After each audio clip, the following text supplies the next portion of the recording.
All right, y'all. So today I'm gonna go over how to mount rod racks on a bass boat. I'm transforming this 86 model bass boat into a 86 model and a 20, whatever year it is, 21 catfish boat. It's not an easy process, but it can be done, and it's not all that hard. It's tedious and aggravating some, but anybody with some basic hand tools that can turn a wrench can do this. So our first step is going to be to take this base from the rod holder. I got these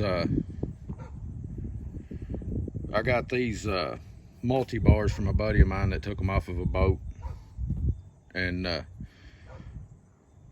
he didn't charge me a whole lot of anything for them. He helped me out. So you'll take this plate off, which this one boat will take this plate off. I'll go ahead and get that done and then move over to the back of the boat. All right, so I've got my plate off the bottom, and I just checked it out to see where I would want it, and right here is about the best fitting place that I could come up with. I want this corner and this whole corner in here because this edge is going to be the strongest point in anything when you come to a corner that way. So I've got a corner down through here, I've got a corner down through here, and all my weight on my rod holders will be pulling back or out, so that puts all the stress on this outside edge, which is the strongest point, and that's a big key in mounting, especially when you're going into fiberglass. This is about a 1/2 inch thick. It's got about a 1/2 inch of fiberglass and then like a 1/4 inch of board on the back of it, so it's plenty stout enough. But what you have to do, I've already did the other side, y'all can see over there, but there's foam up under here, and you have to take and cut that foam out so you can bolt through there without putting bolts in that foam. So what I'll do is I'll take a putty knife and I'll go down the edge over here where I need it and down the edge over there, and then I'll just pop that foam out. I'll get that done and then I'll show you guys the next. All right, y'all, so the next step after you get that foam out, and you can see I just pulled it out basically, there's not much in there. It is a mess and you will get dirty, but it's to line your plate up where you want it. Now I want this plate close to that edge, but I don't want it plumb back here on that edge, so get it there, get it squared up, then just take your drill, try not to move your plate, put it down in there, mark the first hole, and then lose your drill bit in there. But I'm gonna get these drilled out. I'll put the first bolt in this hole after I drill it, and then I'll mark all the other 3 and then drill. All right, I've got the first bolt stuck through the hole. It doesn't have a nut on it yet. I've got everything lined up exactly where I want it. And then I'm gonna come over here. I'm gonna drill this hole all the way through. Then I'm gonna take my plate back up again. Get all that cleaned out from under it. All right, I got it cleaned up, laid my plate back down. Put that bolt in. Put that bolt in, and then I'm gonna drill these other 2 holes, and then we'll go on to the next step. All right, y'all, so next step, I've got the plate moved out of the way there. I'm gonna wipe all this off. I'll flip my plate over. I'll wipe it off. Anything between here will make all this set uneven.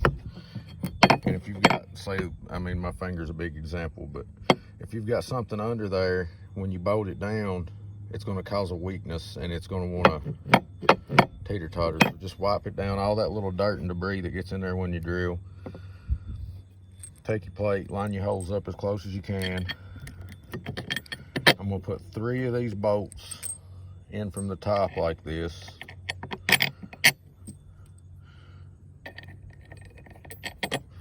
And I'm gonna leave that one open. And the reason I do that is because if you come around here, I'm having to use 2 washers. So I put the little washer on,